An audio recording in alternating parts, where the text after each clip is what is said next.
শিক্ষার্থী, আসসালামু আলাইকুম। কেমন আছো তোমরা? আশা করি পরম করুণাময় আল্লাহ তাআলার রহমতে ভালোই আছো। প্রিয় শিক্ষার্থী, মানুষের জীবন যেমন অমূল্য, সময়ও তেমনি অমূল্য। একথা আমরা সকলেই জানি। এখন তোমাদেরকে জীবন ও সময় দুটোকেই রক্ষা করতে হবে। সময়ের কাজ সময়ে না করার ফলে অনেক সম্ভাবনাময় জীবনও ধ্বংস হয়ে যায়, যা আমরা প্রতিনিয়ত চোখের সামনে দেখতে পাচ্ছি। প্রিয় শিক্ষার্থী, যে সময় জীবন থেকে চলে যায় তা কিন্তু আর কোনো দিন ফিরে আসে না। তাই তোমাদেরকে বলবো, প্রতিদিনের পড়া প্রতিদিন শেষ করো, তা না হলে তোমরা সামনের দিকে আগাতে পারবে না। সামনে তোমাদের অনেক সমস্যার সম্মুখীন হতে হবে। প্রিয় শিক্ষার্থী, করোনার জন্য বর্তমানে আমাদের জীবনের সকল ক্ষেত্র এক জটিল সমীকরণের মধ্যে পড়েছে, এটা আমরা সকলেই জানি। আর এই সমীকরণ মেলানো এখন আমাদের জন্য অনেক বড় চ্যালেঞ্জ। তারপরেও আমি বলবো, তোমরা যদি তোমাদের কাজগুলো অর্থাৎ পড়াশোনা একটি রুটিন মাফিক না করো, তাহলে তোমার জীবন অর্থাৎ তোমার জীবনের পথ চলা যে সহজ হবে না, তা তুমি একটু চিন্তা করলেই বুঝতে পারবে। প্রিয় শিক্ষার্থী, আমরা এখন মূল আলোচনায় চলে যাই। পৌরনীতি ও সুশাসন এই বিষয়ের প্রথম পত্রের 7ম অধ্যায়ের সরকার কাঠামোর 7.13 থেকে 7.15 পর্যন্ত আজকে আমরা আলোচনা করব। গত ক্লাসে তোমাদেরকে আমি 7.12 পর্যন্ত আলোচনা করেছিলাম।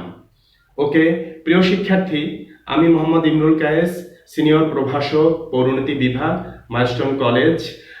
আমি তোমাদের সাথে কিছুক্ষণ সময় থাকব এবং কিছু বিষয় নিয়ে তোমাদের সামনে আলোচনা রাখব। প্রিয় শিক্ষার্থী, আজকে যে বিষয়টি প্রথমে আমরা আলোচনা করব, জানব, সেটি হলো, দেখো 7.13-তে আছে একনায়কতন্ত্রের গুণ, মেরিটস অফ ডিক্টেটরশিপ। অর্থাৎ একনায়কতন্ত্র শুধু যে খারাপ দিকই আছে এটা আমরা বলতে পারি না। একনায়কতন্ত্রের কিছু গুণও আছে, সেই বিষয়গুলোই আমি একটু তোমাদের সামনে তুলে ধরতে চাই। প্রথমেই আছে, দেখো, দ্রুত নিয়ম শৃঙ্খলা প্রতিষ্ঠা। একনায়কতন্ত্র দ্রুত নিয়ম শৃঙ্খলা প্রতিষ্ঠা করতে পারে। সাধারণত যেসব সমাজ বা রাষ্ট্র নানা কারণে অব্যবস্থা ও বিশৃঙ্খলার শিকার, একনায়ক সেখানে তার সীমাহীন শক্তি দিয়ে শৃঙ্খলা বিধানে সমর্থ হয় বা শৃঙ্খলা বিধান করতে পারে। দেখো শিক্ষার্থী, আমরা যে বিষয়টি এখানে এই পয়েন্টটাতে বুঝবো বা আমি বোঝাতে চাচ্ছি, সেটি হলো যে যদি কখনো কোনো রাষ্ট্রে বিভিন্ন ধরনের বিশৃঙ্খলাপূর্ণ পরিবেশের সৃষ্টি হয়, বিভিন্ন অরাজকতা বা নৈরাজ্যজনক অবস্থার সৃষ্টি হয়, সেখানে কি করা হয় যে একনায়ক তার সম্পূর্ণ সর্বোচ্চ শক্তি দিয়ে সেখানে একটি শৃঙ্খলা বিধান করার জন্য চেষ্টা করে থাকে এবং সেখানে সে সমর্থ হয়। এরপরে 2 নম্বরে আছে, দেখো, দ্রুত অর্থনৈতিক উন্নতি। এখানে একনায়কতন্ত্র অর্থনৈতিক ও সামাজিক পরিকল্পনা বাস্তবায়ন করে রাষ্ট্রকে দ্রুত উন্নতির দিকে নিয়ে যেতে সক্ষম হন এই কারণে যে তিনি তার যে অসীম ক্ষমতা আছে, সেই ক্ষমতা দিয়ে তিনি তার যে কাজ, যে পরিকল্পনা, সেই পরিকল্পনা বাস্তবায়ন করে থাকেন। সেখানে কেউ বাধা দিতে পারে না বলেই এটা সম্ভব হয়। কেননা একনায়কতন্ত্রের হাতেই সম্পূর্ণ ক্ষমতা, রাষ্ট্রের সার্বভৌম ক্ষমতাও মূলত একনায়কের হাতেই থাকে, যার জন্য সে সেই শক্তি দিয়ে তোমার রাষ্ট্রের যে কোনো তোমার পরিকল্পনা বা অর্থনৈতিক পরিকল্পনা তিনি সেটা বাস্তবায়ন করে থাকেন। সেখানে কেউ আসলে ওই রকমের বিরোধিতা করতে পারে না। ওকে শিক্ষার্থী, এরপরে আমরা 3 নম্বর পয়েন্টে আসি। এখানে দেখো আছে জাতীয় সংহতি প্রতিষ্ঠা। হ্যাঁ, এটি একটি গুরুত্বপূর্ণ একনায়কতন্ত্রের গুরুত্বপূর্ণ গুণ, যে উনি একটি রাষ্ট্রে যে দল থাকুক, যে মত থাকুক, যে শ্রেণী পেশা যাই থাকুক না কেন, সকলকে একটি পতাকা তলে বা একটি প্ল্যাটফর্মে উনি নিয়ে আসতে সক্ষম হয়। কেননা যে দেখো, এখানে যে জাতি রাষ্ট্রীয় মূলনীতি নিয়ে একমত নয়, দল ও উপদলে বিভক্ত, সম্প্রদায় পরস্পর হানাহানিতে লিপ্ত, যেখানে রাষ্ট্রীয় সংহতির বা মিলের বা সম্পর্কের নিদারুণ অভাব, সেখানে কিন্তু একনায়ক জাতীয় সংহতি প্রতিষ্ঠায় গুরুত্বপূর্ণ অবদান রাখতে পারেন। কেননা সেখানে সেই রাষ্ট্রে কোনো বিরোধী দল মত বা বিরোধী গোষ্ঠী সম্প্রদায় উনি গড়ে উঠতে দেন না। কাজেই একটি মাত্র দল থাকে, সেই দল দলটি সকল শ্রেণী পেশার মানুষকে একত্রিত করে একটি সম্পর্কে আবদ্ধ করতে পারেন, যেটা পরবর্তীতে একটি শক্তিশালী সংহতি প্রতিষ্ঠায় অবদান রাখে। প্রিয় শিক্ষার্থী, এরপরে 4 নম্বরে দেখো আছে অর্থের অপচয় হয় না। এটা একটি গুরুত্বপূর্ণ পয়েন্টস তোমাদের একনায়কতন্ত্রের গুণ হিসাবে, যে একনায়কতন্ত্রের সংগঠনের সরলতা এবং সরকারের স্থায়িত্বের জন্য অর্থের অপচয় কম হয়। এখানে যদি আমি একটু ছোট করে ব্যাখ্যা করি, যে দেখো একনায়কতান্ত্রিক সরকার বা একনায়ক যে সিদ্ধান্তগুলো গ্রহণ করে উনি, সেখানে কিন্তু সেই সিদ্ধান্তগুলো এককভাবেই বাস্তবায়ন করে। সেখানে কোনো বিরোধী মত আসে না, সেখানে কোনো আন্দোলন সংগ্রাম আসে না। কাজেই উনি যে সিদ্ধান্তটা নেন, যে কাজ উনি করবেন, সেই কাজটা বা সেই সিদ্ধান্ত উনি দ্রুত সেটা বাস্তবায়ন করতে পারেন। সেখানে কোনো ধরনের জটিলতা থাকে না, কাজেই সেখানে অর্থের অপচয়ও কম হয়। ওকে, এরপরে একনায়কতন্ত্রের গুণের সর্বশেষ যে পয়েন্টসটি দেখো, এখানে আছে দীর্ঘমেয়াদী পরিকল্পনা বাস্তবায়ন সম্ভব। আসলে একনায়কতন্ত্রের সরকার স্থায়ী হয়, এর ফলে দীর্ঘমেয়াদী পরিকল্পনা বাস্তবায়ন করা সম্ভব। কেননা তোমার একনায়কতন্ত্রে দীর্ঘমেয়াদী বলতে, যে ধরো কোনো একটি প্রকল্প একনায়কতান্ত্রিক সরকার গ্রহণ করলো, যে প্রকল্পটা 6 বছর সময় লাগবে, সেখানে একনায়কতান্ত্রিক সরকারের কিন্তু নির্দিষ্ট আসলে কোনো সময় নেই যে সে 6 বছর, সে 10 বছর, 15 বছর, 20 বছর পর্যন্ত ক্ষমতায় থাকবে। অর্থাৎ সে যতদিন সে তার শক্তি দিয়ে ক্ষমতায় টিকে থাকতে পারবে, ততদিনই সে ক্ষমতায় থাকবে। কাজেই দীর্ঘমেয়াদী যে কোনো পরিকল্পনা বাস্তবায়ন ওনার পক্ষে সম্ভব হয়। ওকে শিক্ষার্থী, এরপরে আমরা অন্য আরেকটি বিষয়ে যাচ্ছি। 7.14 দেখো, এখানে আছে একনায়কতন্ত্রের দোষ, ডিমেরিটস অফ ডিক্টেটরশিপ। অর্থাৎ আমরা এতক্ষণ গুণ আলোচনা করলাম, এখন আমরা একটু দোষ আলোচনা করব। আসলে এই গণতান্ত্রিক পরিবেশে বা বর্তমান দুনিয়ার পৃথিবীর যে গণতান্ত্রিক শাসন ব্যবস্থার যে জোয়ার বা অধিকাংশ রাষ্ট্রীয় গণতান্ত্রিক শাসন ব্যবস্থা প্রতিষ্ঠিত, সেখানে আসলে একনায়কতন্ত্রের দোষগুলোই বেশি, আমরা এগুলো জেনে থাকি। তারপরেও আমরা এখানে কয়েকটি দোষ আমরা আলোচনা করব। প্রথমেই যে দোষের কথা আছে এখানে দেখো, যে গণতান্ত্রিক মূল্যবোধকে অস্বীকার। একনায়কতন্ত্র কখনোই গণতান্ত্রিক মূল্যবোধকে স্বীকার করেন না, অর্থাৎ গণতন্ত্রকে উনি মেনে নিতে চান না বা মেনে নেন না। একনায়ক জনগণের সম্মতির কোনো তোয়াক্কা করেন, অর্থাৎ একনায়কতান্ত্রিক রাষ্ট্রে জনগণ কি সে তার চাওয়া কি, সে কি চাচ্ছে, এগুলো কখনো একনায়কতন্ত্র আমলেই নেন না বা আমলে নিতে চান না। একনায়কের ইচ্ছাকেই প্রাধান্য দেওয়া হয়। অর্থাৎ একনায়ক কি চায়, তিনি মনে করেন আমি কি চাই, এটাই হলো এখানে প্রতিষ্ঠিত হবে, সেটাই সে করে থাকেন। এখানে সহনশীলতার কোনো স্থান নেই। অর্থাৎ উনি একনায়কতান্ত্রিক সরকার, সে কখনো জনগণের কোনো চাওয়া পাওয়া বা জনগণের কোনো লক্ষ্য উদ্দেশ্য, সেটাকে উনি স্থান দেন না, আমলে নেন না, বা সেটাকে উনি সহ্য করেন না, বা ওনার বিষয়ে উনি সেটা স্থান দেন না, এরকমের একটি বিষয়। 2 নম্বরে যে বিষয়টি আছে দেখো, দায়িত্বশীলতার অভাব। এখানে একনায়কতন্ত্রের সমস্ত ক্ষমতা নেতা ও দলের মধ্যে কেন্দ্রীভূত হয়। অর্থাৎ একনায়কতান্ত্রিক রাষ্ট্রের সকল ক্ষমতা নেতা কাছে থাকে, অথবা নেতার যে একটি দল থাকে সেই দলের মধ্যেই থাকে, অন্য কোথাও সেই ক্ষমতা যেতে পারে না। ফলে জনগণের মধ্যে দায়িত্ববোধ জন্ম নেয় না। অর্থাৎ জনগণকে যেহেতু কোনো কাজ দেওয়া হয় না, জনগণকে কোনো সিদ্ধান্ত গ্রহণের ক্ষমতা দেওয়া হয় না, কোনো অংশগ্রহণের কোনো ক্ষমতা দেওয়া হয় না, কাজেই জনগণের মধ্যে কোনো দায়িত্ববোধও জন্ম নেয় না। অর্থাৎ জনগণ এক প্রকার দায়িত্বহীন হয়ে সেখানে তাদেরকে বসবাস করতে হয়।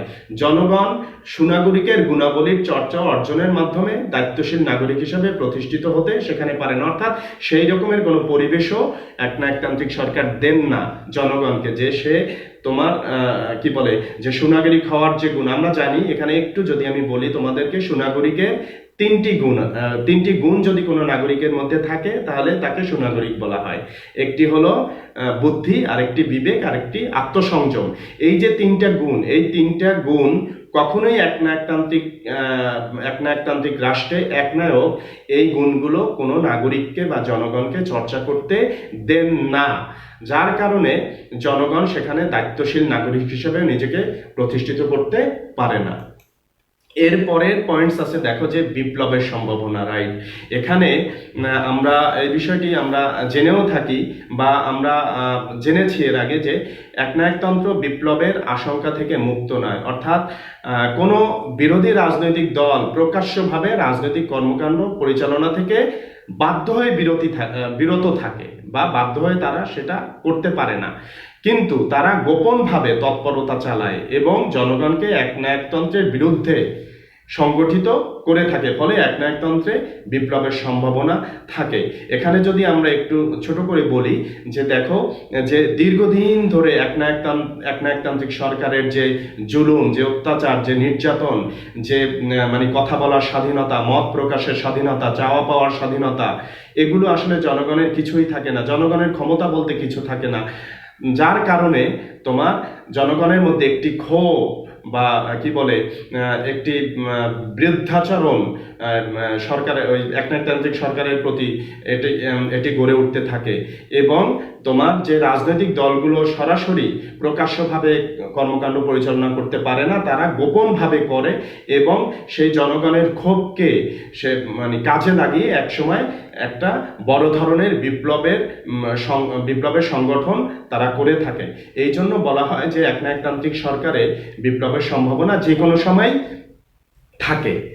4 নম্বরে আছে দেখো সাম্য ও স্বাধীনতা বিরোধী। খুব সহজ একটি বিষয় যে সাম্য কি? সাম্য অর্থ সমান, তাই না? তো এই সাম্য এবং স্বাধীনতা, দেখো সাম্য কে না চায়, সমান ভাগ কে না চায়, স্বাধীন হতে কে না চায়, তাই না? এই বিষয়গুলো সবাই চায়, কিন্তু একনায়কতান্ত্রিক সরকার সম্পূর্ণ এই সাম্য এবং স্বাধীনতা বিরোধী শক্তি হিসাবে রাষ্ট্রে আবির্ভূত হয় এবং সেই শক্তি তারা সবসময় প্রয়োগ করে থাকে। তেমনি একনায়কতন্ত্র সাম্য কখনোই বিশ্বাস করে না, স্বাধীনতার প্রতি একনায়কতন্ত্র কখনোই কোনো শ্রদ্ধা পোষণ করে না বা করতে চায়ও না। শাসকের পছন্দই একনায়কতন্ত্রে ব্যক্তির যোগ্যতা বিচারের মাপকাঠি। অর্থাৎ একনায়কতান্ত্রিক সরকারে কোন ব্যক্তির মেধা যোগ্যতা কতটা বেশি এটা তার কাছে বেশি না, মানে এটা তার কাছে কোনো যোগ্যতার মাপকাঠি না, বিচারের মাপকাঠি না। অর্থাৎ একনায়ক যাকে পছন্দ করবেন তাকেই তিনি তার পছন্দ মতো আসনে বা পদে তিনি বসাবেন, যেন তার কথাই তিনি বলে থাকেন বা তার কি বলে চিন্তা চেতনার বহিঃপ্রকাশ ঘটান। ওকে, এরপরে যে পয়েন্টসটা আছে দেখো যে যুদ্ধ, সাম্রাজ্যবাদী এবং আন্তর্জাতিকতা বিরোধী, রাইট। এখানে একনায়কতন্ত্র সবসময় পৃথিবীতে যতগুলো একনায়কতান্ত্রিক সরকার ছিল প্রত্যেকটা একনায়কতান্ত্রিক সরকারের অন্যতম একটি কি বলে যে আমি বলবো বৈশিষ্ট্য যে তার মধ্যে ছিল, সে সবসময় যুদ্ধবাদী হবে অথবা সাম্রাজ্যবাদী হবে। অর্থাৎ সে যে কোনো সময় সে অন্য একটি রাষ্ট্রের সাথে বা অন্য একটি কি বলে অঞ্চলের সাথে সে যুদ্ধ বাঁধিয়ে সেই রাষ্ট্রকে বা সেই সাম্রাজ্যকে বা সেই অঞ্চলকে সে দখল করবে। এই রকমের একটা নীতিতে সবসময় একনায়কতান্ত্রিক সরকার বিশ্বাস করে। আবার দেখো একনায়কতন্ত্র আন্তর্জাতিক শান্তি ও সহযোগিতায় বিশ্বাস করে না, এজন্যই একনায়কতন্ত্র বিশ্ব শান্তির প্রতি অগ্রগতি হুমকি স্বরূপ। আমরা এটা দেখে থাকবো আমাদের মানে সারা পৃথিবীতে শান্তি প্রতিষ্ঠার একমাত্র আন্তর্জাতিক সংগঠন হলো ইউনাইটেড নেশনস বা জাতিসংঘ। কিন্তু দেখো যে যেখানে একনায়কতন্ত্র প্রতিষ্ঠিত সেখানে কিন্তু জাতিসংঘ কখনোই তাদের কোনো ধরনের সুযোগ সুবিধা তারা সেখানে দিতে চান না বা দিয়ে থাকেন না। এই জন্য একনায়কতান্ত্রিক সরকারও কখনো আন্তর্জাতিক শান্তিকে মেনে নেন না বা আন্তর্জাতিক শান্তি বা সহযোগিতায় উনি বিশ্বাসও করেন না। ওকে প্রিয় শিক্ষার্থী, দেখো এখানে 7.15-তে আমরা এখন যে টপিকটি আলোচনা করব যে গণতন্ত্র ও একনায়কতন্ত্রের তুলনামূলক আলোচনা। অর্থাৎ এখানে দেখো পাশাপাশি দুইটি ছবি দেয়া আছে, তোমরা দুইটি ছবি তোমরা ভালোভাবে দুইটি ছবি সম্পর্কে ভালোভাবে তোমরা জানো। দুইটি না জানলেও প্রথম যে ছবিটি আমরা দেখতে পাচ্ছি আমাদের জাতির জনক বঙ্গবন্ধু শেখ মুজিবুর রহমান, জাতির পিতা, এনার একটি ছবি দেয়া আছে। দেখো তার ছবিতে যে বিষয়টি আমরা দেখতে পাচ্ছি যে সেই ঐতিহাসিক 7ই মার্চের ভাষণ, যেটি এখন আন্তর্জাতিকভাবে স্বীকৃত, সেই ভাষণের একটি ছবি আমি দিয়েছি। আরেকটি যিনি আমাদের এই বাংলাদেশের গণতান্ত্রিক পদ্ধতি বা এই রাষ্ট্রের জন্মের পিছনে তার অবদান সবচেয়ে বেশি, দেখো।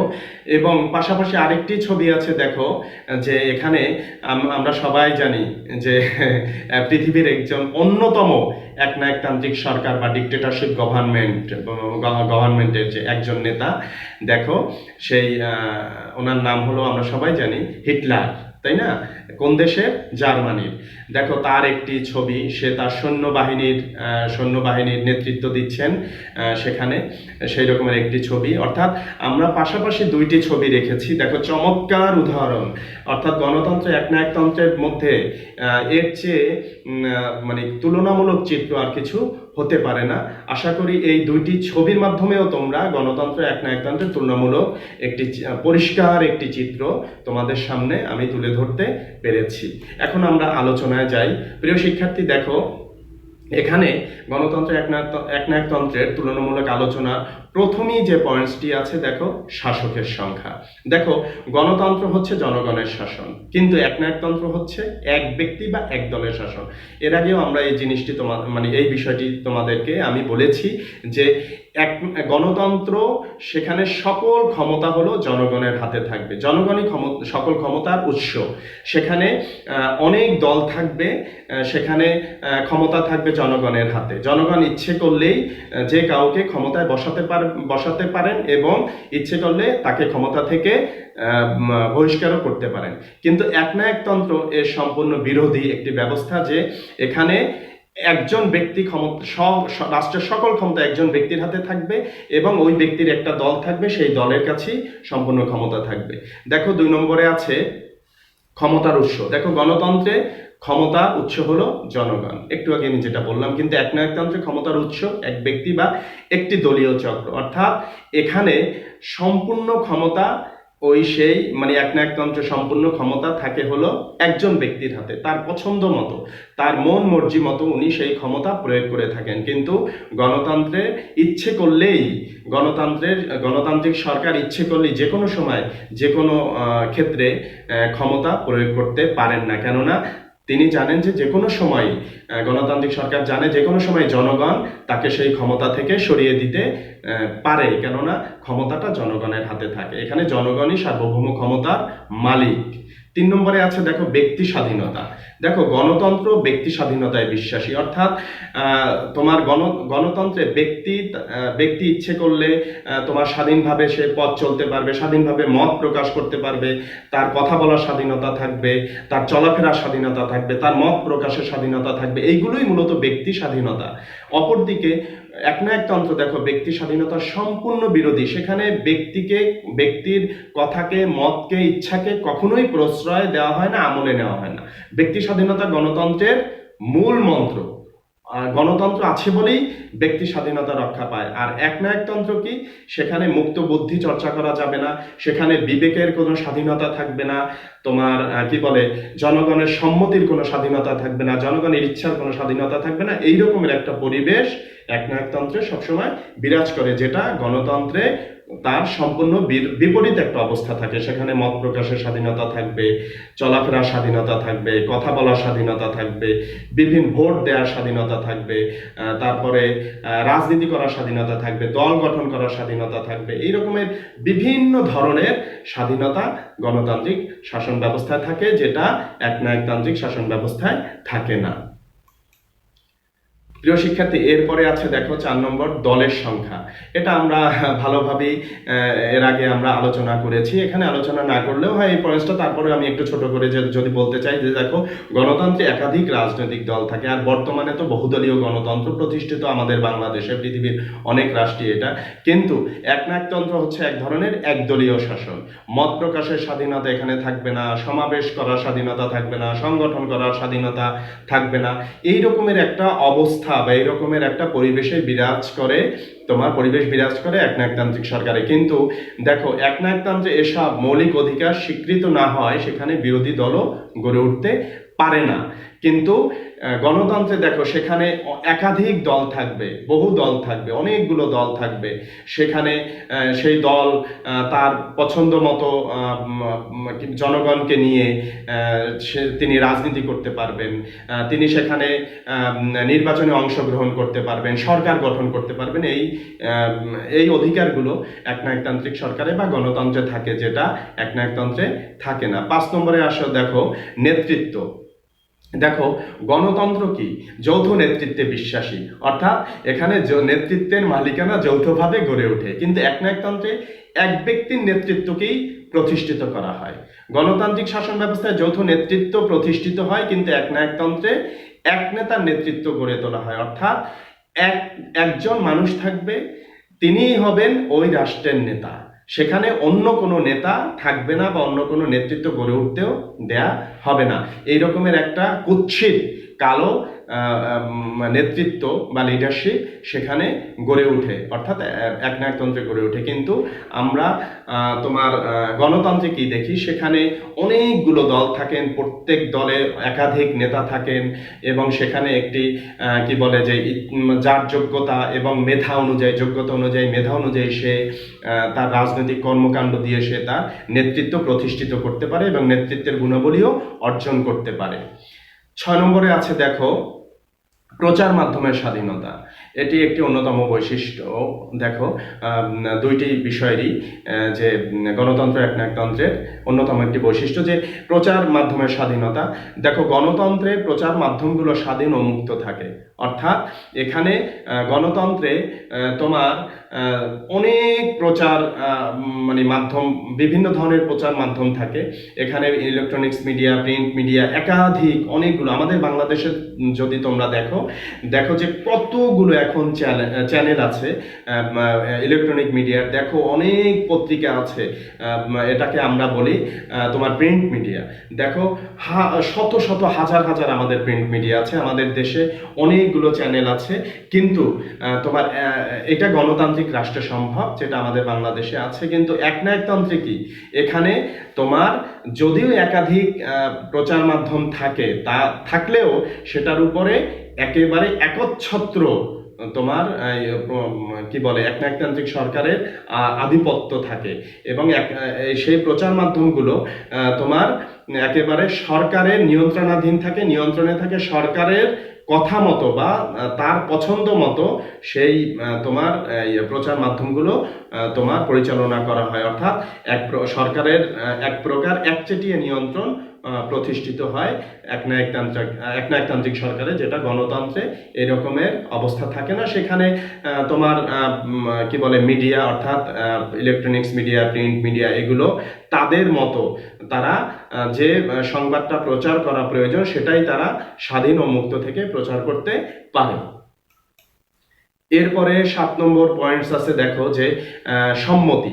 দেখো, গণতন্ত্র জনগণের সম্মতির উপর প্রতিষ্ঠিত একটি শাসন ব্যবস্থা, কিন্তু একনায়কতন্ত্রের ভিত্তি হচ্ছে কি, রাষ্ট্রীয় শক্তি ও কর্তৃত্ব, অর্থাৎ আলাপ আলোচনা ও যুক্তিতর্কের মাধ্যমে নিয়মতান্ত্রিক পথে গণতান্ত্রিক সরকার সিদ্ধান্তে উপনীত হয়। কিন্তু একনায়কতন্ত্রে রাষ্ট্রীয় শক্তি ও কর্তৃত্বের বলে একনায়ক সিদ্ধান্ত গ্রহণ ও তা প্রয়োগ করে থাকে। অর্থাৎ এখানে যদি আমি একটু তোমাদেরকে বলি যে দেখো, গণতন্ত্রটা এমন একটি বিষয় বা গণতান্ত্রিক ব্যবস্থাটা এমন একটি বিষয় যেখানে তোমার সম্পূর্ণ জনগণের চাওয়া পাওয়ার উপরে সেই বিষয়টি প্রতিষ্ঠিত হয়, বা জনগণের চাওয়া পাওয়ার ও যেভাবে চাবে সেইভাবেই সেই শাসন ব্যবস্থাটা পরিচালিত হবে। কিন্তু একনায়কতন্ত্র কি, সেখানে সম্পূর্ণ যিনি এক নায়ক থাকবেন তার সব ক্ষমতা বা সকল শক্তি দিয়ে বা তার কর্তৃত্ব দিয়ে উনি রাষ্ট্রকে পরিচালনা করবেন, সেখানে জনগণের সম্মতি চাওয়া পাওয়ার কোনো মূল্য নেই, সেটা মূল্যহীন। আবার দেখো একনায়কতান্ত্রিক গণতন্ত্র দেখো বা গণতান্ত্রিক শাসন ব্যবস্থা দেখো, যে সেখানে আলাপ আলোচনা আমরা দেখি যে জাতীয় সংসদে বিভিন্ন বিষয় নিয়ে সরকারি দল বিরোধী দল তারা বিভিন্ন যুক্তি তর্ক দিয়ে আলাপ আলোচনার মাধ্যমে একটি সিদ্ধান্তে উপনীত হন বা একটি আইন তৈরি করেন যার মাধ্যমে রাষ্ট্রকে পরিচালনা করা হয়। কিন্তু একনায়কতন্ত্রে দেখো রাষ্ট্রীয় শক্তি ও কর্তৃত্বের বলে একনায়কতান্ত্রিক ব্যবস্থায় একনায়ক নিজেই সিদ্ধান্তটা নিয়ে থাকেন এবং সেটা তিনি প্রয়োগ করে থাকেন। এবং এরপরে দেখো ৮ নম্বরে আছে স্থায়িত্ব। দেখো গণতন্ত্র স্থায়ী শাসন ব্যবস্থা, কিন্তু একনায়কতন্ত্র কি, অস্থায়ী শাসন ব্যবস্থা।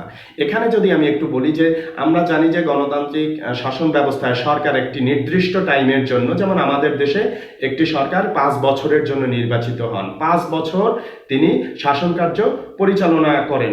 এখানে একটি বিষয় বলা যায় যে হ্যাঁ 5 বছর পর্যন্ত এই সরকার স্থায়ী, কিন্তু একনায়কতন্ত্র অস্থায়ী শাসন ব্যবস্থা এই জন্য যে যে কোনো মুহূর্তে হয়, মনে করো সেটা 1 মাস পর হতে পারে, একনায়কতান্ত্রিক সরকারের যিনি তিনি ক্ষমতা নেওয়ার পরে 1 মাস পরেও হতে পারে, তার শাসন মানে ক্ষমতা থেকে তাকে বিতাড়িত করা হতে পারে, 2 মাস পরে হতে পারে, 2 বছর পরে হতে পারে, অর্থাৎ তার শাসনের কোনো নির্দিষ্ট সময়সীমা নেই। এই জন্যই বলা হয়েছে যে একনায়কতন্ত্র একটি অস্থায়ী শাসন ব্যবস্থা।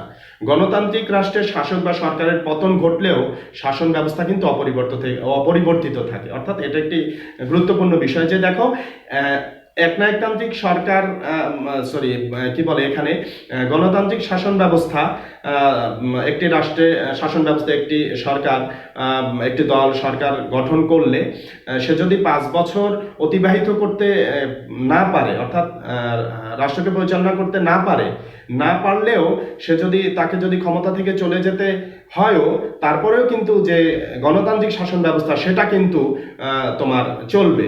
অর্থাৎ পরবর্তীতে যে দল বা যারাই ক্ষমতায় আসবে তারা কিন্তু গণতান্ত্রিক শাসন ব্যবস্থার মধ্যে দিয়েই রাষ্ট্রকে পরিচালনা করতে হবে। কিন্তু একনায়কতন্ত্রের শাসক বা একনায়ক ক্ষমতাচ্যুত হলে একনায়কতান্ত্রিক শাসনেরও চিরতরে পতন হয়ে যায়, সেখানে কিন্তু তাদের শাসন ব্যবস্থাটাও আর টিকে থাকতে পারে না। 9 নম্বরে আছে দেখো বিরোধী দলের অবস্থা। গণতন্ত্রে সাফল্যের জন্য বিরোধী দলকে প্রয়োজনীয় মনে করা হয় এবং বিরোধী দলের মতামতকে মূল্যায়ন করা হয়, কিন্তু একনায়কতন্ত্রে বিরোধী দল ও তাদের মতামতকে বরদাস্ত করা হয় না। দেখো এখানে যদি আমি একটি কথা বলি যে গণতন্ত্রে বিরোধী দলকে বলা হয় বিকল্প সরকার, শ্যাডো গভর্নমেন্ট। অর্থাৎ গণতন্ত্রে বিরোধী দলগুলো তোমার সরকারি দলের কাজকে কি করে, তারা আরো ভালো কাজকে তারা সমর্থন দেয় এবং খারাপ কাজের তারা বিরোধিতা করে, সেখানে তোমার সঠিক বিষয়টি চলে আসে। কিন্তু একনায়কতন্ত্রে বিরোধী দল তো থাকেই না, বিরোধী কোনো দলকে তো তোমার দল গঠন করতেই দেওয়া হয় না, বরং কি করা হয়, যদি কোনো দল থেকেও থাকে তারা অপ্রকাশ্য, তাদের মতামতকেও কখনো গ্রহণ করা হয় না। এরপরে গণতন্ত্র একনায়কতন্ত্রের তুলনামূলক আলোচনার সর্বশেষ যে পয়েন্টসটি দেখো 10 নম্বর আছে আইনের শাসন। এটি একটি গুরুত্বপূর্ণ বিষয়, বিশেষ করে গণতন্ত্রের জন্য তো অন্যতম একটি বিষয় যে আইনের শাসন গণতন্ত্রের এক অপরিহার্য বিষয়। এখানেও আছে দেখো গণতান্ত্রিক শাসন ব্যবস্থা পরিচালিত হয় আইনের প্রতি শ্রদ্ধা করে, আর একনায়কতন্ত্রে আইনের সার্বভৌমত্ব অনুপস্থিত। এখানে যদি আমি একটু বলি যে দেখো আইনের শাসন মূলত 3টি বিষয়ের উপরে নির্ভর করে। একটি হলো তোমার কি বলে আইনের প্রাধান্য, আরেকটি হলো আইনের দৃষ্টিতে সকলেই সমান, আরেকটি হলো বিনা বিচারে বা বিনা শুনানিতে কাউকে শাস্তি দেয়া যাবে না। মূলত এই তিনটি বিষয়ে একত্রিত করে হয় আইনের শাসন বা অনুশাসন। এই বিষয়টি তোমার গণতান্ত্রিক শাসন ব্যবস্থায় 100% আমলে নিতে হয় বা 100% মেনে শাসন কার্য পরিচালিত করতে হয়, তাহলেই সেখানে তোমার জনগণ সত্যিকারের বা সঠিক শাসনটা পেয়ে থাকে। আর একনায়কতন্ত্রে আইনের কোনো বিষয়ই না, অর্থাৎ একনায়কের সিদ্ধান্তই আইন, একনায়কের মুখের কথাই আইন, একনায়ক যা বলবে সেটাই মূলত আইন, সেভাবেই রাষ্ট্রকে পরিচালিত করা হয়। ওকে প্রিয় শিক্ষার্থী, আমরা এতক্ষণ আলোচনা করলাম অনেকগুলো বিষয় নিয়ে, বেশ কয়েকটা বিষয় নিয়ে। আশা করি তোমরা এই বিষয়গুলো বুঝতে পেরেছো এবং তোমরা মনোযোগ দিয়ে শুনেছো, এবং আমি চাইবো তোমরা প্রত্যেকটি বিষয়ে তোমরা বাড়িতে অবশ্যই বাসায় বসে চর্চা করবে, আর চর্চা করলে আমার মনে হয় তোমরা এই বিষয়গুলো আর ভুলবে না। ওকে, এখন আমরা যে আলোচনাগুলো করলাম এই আলোচনার মধ্যেই তোমাদেরকে আমি একটি শ্রেণীর কাজ দিচ্ছি। এখনই তোমরা ক্লাস শেষ হওয়ার সাথে মধ্যেই তোমরা এই শ্রেণীর কাজটি করে তোমরা শ্রেণী শিক্ষককে জমা দিবে। দেখো, আমাদের যে কাজটি আমরা দিয়েছি, একনায়কতন্ত্রের একটি গুণ ও একটি দোষ ব্যাখ্যা করো। প্রিয় শিক্ষার্থী, এতক্ষণ যে আমি আলোচনা করলাম এর মধ্যেই খুব ছোট ছোট করে তোমরা এই প্রশ্নের উত্তরটি দিতে পারবে আশা করি। এবং আমি তোমাদের জন্য একটি বাড়ির কাজ রেখেছি, সেটি হলো গণতন্ত্র একনায়কতন্ত্রের মধ্যে মধ্যকার পার্থক্য। গণতন্ত্র ও একনায়কতন্ত্রের মধ্যকার পার্থক্য। প্রিয় শিক্ষার্থী, আমরা গণতন্ত্রও পড়েছি, একনায়কতন্ত্রও পড়েছি, কাজেই আমি এমনভাবে প্রশ্নটি তোমাদেরকে দিয়েছি, তোমাদের এই প্রশ্নের উত্তর লিখতে অনেক সহজ হবে আশা করি। এটি তোমরা 3 নম্বরের জন্য লিখবে, অর্থাৎ প্রয়োগের জন্য তোমরা লিখবে, এবং এই প্রশ্নের উত্তরটি তোমরা অবশ্যই আগামী ক্লাসের আগে তোমাদের শিক্ষককে অবশ্যই জমা দিবে। ওকে প্রিয় শিক্ষার্থী, আমি এতক্ষণ তোমাদের সাথে ছিলাম, তোমাদেরকে ধন্যবাদ জানিয়ে আমি তোমাদেরকে শেষ করছি। কিন্তু আমি শেষ করার আগে যে বিষয়টি প্রতিটি ক্লাসে বলে থাকি, আমরা সবাই বারবার বলছি, তোমরা ঘরে থাকবে এবং শারীরিকভাবে সুস্থ থাকবে, এবং অবশ্যই বাড়ির বাহিরে যাবে না। আশা করি সবাই ভালো থাকবে। আল্লাহ হাফেজ।